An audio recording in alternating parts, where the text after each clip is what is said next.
मित्रों, आज एक बार फिर से मेरा यानी एके दुबे का प्यार भरा नमस्कार।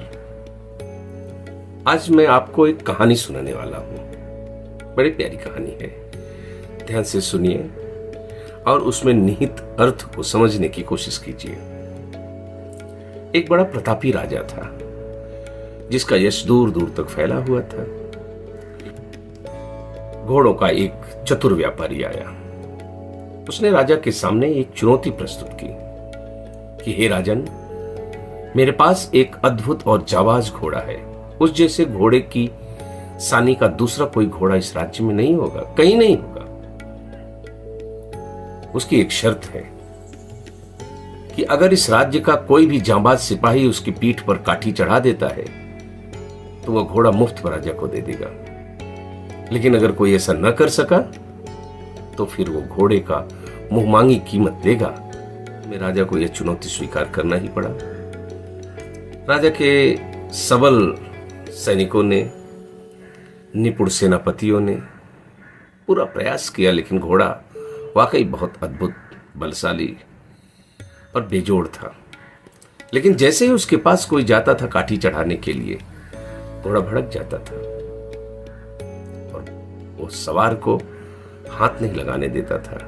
कोई कोशिश करके अगर काठी रख भी देता था तो सवार को पटक देता था। ऐसा अड़ियल लेकिन जाबाज घोड़ा राजा ने कभी देखा नहीं था। धीरे धीरे उसकी राजसभा के सारे लोग प्रयास करके थक गए। राजा परेशान, राजा के चेहरे पर स्वेद बिंदु देख करके 14 वर्षीय उसका राजकुमार सामने आया और महाराज से अनुमति लेकर कहा कि घोड़े पर काठी मैं लगाऊंगा। राजा ने देखा कि घोड़ा बेहद भड़कीला है। उन्हें राजकुमार की चिंता हुई। वे स्वयं अपने सिंहासन से उठे, लेकिन राजकुमार ने पिता को रोक दिया और कहा कि मेरे होते हुए यह दायित्व आपका नहीं है पिताश्री। राजकुमार घोड़े के नजदीक गया, बड़े ध्यान से घोड़े को देखा और घोड़े की रस्सी खूंटे से निकाल ली और घोड़े की दिशा बदल दी। अब घोड़े का चेहरा सूरज की तरफ था और घोड़े की परछाई पीछे थी। सहलाया उसके कंधे को, पीठ को थपथपाया और बड़ी सहजता से उसकी पीठ पर सवार होकर के एक अच्छी राइड लेकर के वापस आया। सभा में उत्सव का माहौल था, राजा बहुत खुश था। लेकिन राजा ने पूछा भरी सभा में राजकुमार से कि आखिर उसने ये किया कैसे। राजकुमार ने कहा बहुत सरल था पिताश्री। उसने बताया कि इस चालाक अश्व व्यापारी ने घोड़े की दिशा जानबूझकर सूरज के पीछे कर दी थी। अर्थात सूरज घोड़े के पीछे था और घोड़े की परछाई उसके सामने आ गई थी। जब भी घोड़े के पास कोई आता तो घोड़े को लगता कि वो उसे कुछ नुकसान पहुंचाने वाला है। अपनी परछाई को देख करके वो भड़क जाता था और परछाई के पास कोई आता तो वो बस नाराज हो जाता था। जैसे ही राजकुमार ने घोड़े को सूरज की तरफ उसका मुंह कर दिया, परछाई घोड़े के पीछे चली गई और उसका भड़कना बंद हो गया। राजकुमार की बुद्धिमत्ता पर राजा बहुत खुश हुआ। राजा ने कहा कि वास्तव में ये बड़े ज्ञान की बात है और अब मैं आपसे ये कहना चाहता हूं कि क्या आपने इस बात को समझा? इस कहानी के पीछे छिपे हुए रहस्य को समझा आपने? वास्तव में हम सब दिन भर इसी अड़ियल घोड़े की तरह भड़क ही तो रहे हैं। हम वास्तव में अपनी परछाई अर्थात अपनी कामनाओं को अपने आगे कर लिया है। क्यों? क्योंकि हमारा यह मन रूपी घोड़ा ज्ञान को पीछे छोड़ दिया है।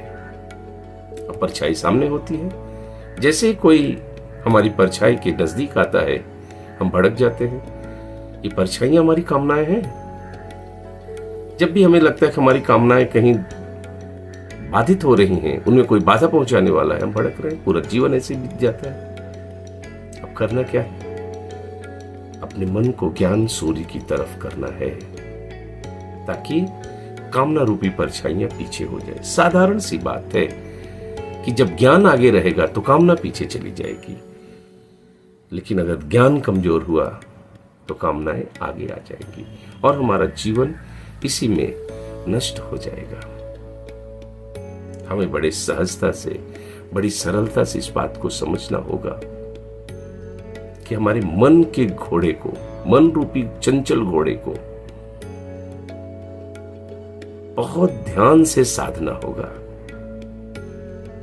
हमारी बुद्धि उस पर लगाम लगाएगी और हमारा मन उसे नियंत्रित करेगा।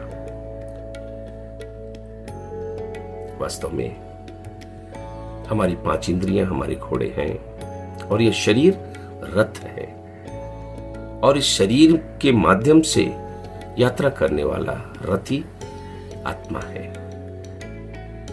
इन घोड़ों को साधने वाली लगाम हमारा मन है और इस लगाम को अपनी हाथों में लेकर के घोड़े को सही या गलत दिशा में दौड़ाने वाला हमारा बुद्धि है।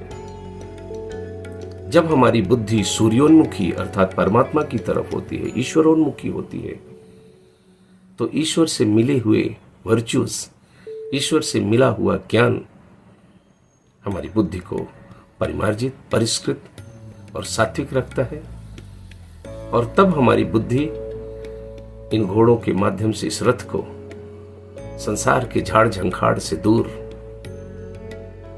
उस परम लक्ष्य की तरफ लेके जाता है जिसे ईश्वर की प्राप्ति का मार्ग कहा जाता है।